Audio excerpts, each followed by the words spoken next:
మీరు చూస్తున్నారు తెలంగాణ సమాచార్.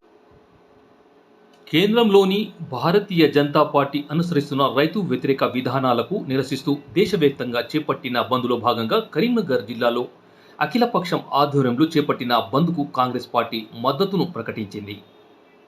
ఈ సందర్భంగా కిసాన్ సెల్, బీసీ సెల్ జిల్లా అధ్యక్షులు పురం రాజేశం, పులి అంజయ్యలు గౌడ్ మాట్లాడుతూ అఖిలపక్షం చేస్తున్న నిరసనకు కాంగ్రెస్ పార్టీ మద్దతును ఇవ్వడం జరిగిందని, కేంద్రం బీజేపీ ప్రభుత్వం ఏర్పడినప్పటి నుండి ఇప్పటి వరకు రైతు వ్యతిరేక విధానాలకు అవలంబిస్తూ కార్మికుల నోట్లో మట్టి కొడుతున్నాయి, కార్మికుల హక్కులను హరిస్తున్నారు.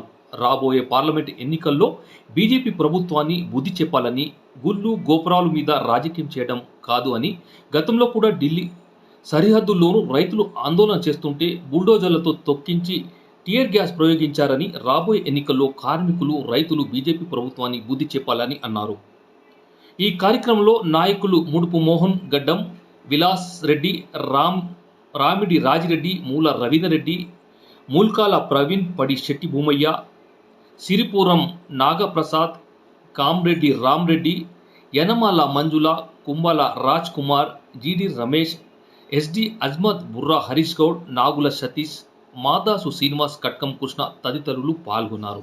ఈరోజు కేంద్ర ప్రభుత్వం, బీజేపీ ప్రభుత్వం రైతులకు వ్యతిరేకంగా అఖిలపక్షం ఆధ్వర్యంలో చేస్తున్న ధర్నాలో కాంగ్రెస్ పార్టీ తరఫున జిల్లా కిసాన్ సెల్ ప్రెసిడెంట్ పురం రాజేంద్ర గారు, నేను మాట్లాడే ఉద్దేశం ఏంటంటే, మోడీ గారు నల్ల చట్టాల పైన కావాలని దురుద్దేశంతో అసలు ఈ రైతుల పైన గతంలో 3 సంవత్సరాల కింద ట్రాక్టర్లతో తొక్కించి ఇప్పుడు మళ్ళీ అదే చట్టాన్ని ఆటలో తీసుకోవడానికి దురుద్దేశంతో చేస్తున్నాడు కనుక అఖిలపక్షం ఆధ్వర్యంలో కాంగ్రెస్ పార్టీ తరఫున మేము పార్టిసిపేట్ చేయడం జరిగింది.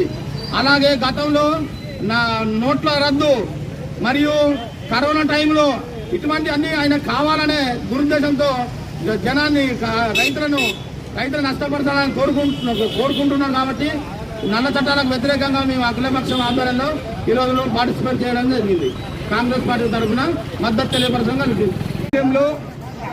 ప్రజాపక్షంలో పోరాటం చేయడానికి కాంగ్రెస్ పార్టీ ఎప్పుడు ముందుంటుందని తెలియజేస్తూ ఈ సమ్మెకు సంఘీభావంగా జిల్లా కాంగ్రెస్ పార్టీ పక్షాన హాజరు కావడం జరిగింది.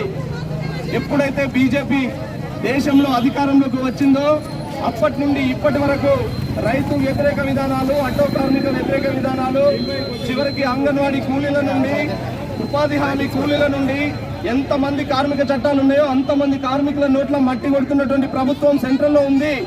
దానికి కారణం బీజేపీ ప్రభుత్వం.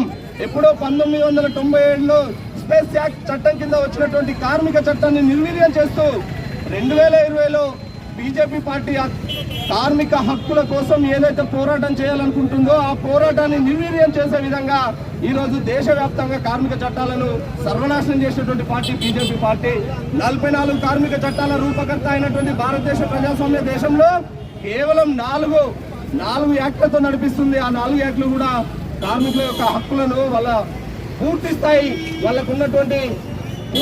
స్వేచ్ఛను కూడా హరించడానికి ఈరోజు బీజేపీ పార్టీ కంకణం కట్టుకుంది.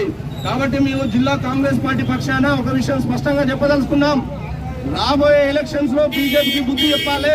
మతతత్వ పార్టీ అయినటువంటి బీజేపీ పార్టీ కనుక మళ్ళీ అధికారంలోకి వస్తే కనుక ఈరోజు దేశం మొత్తం చీకటిమయమైపోతుంది.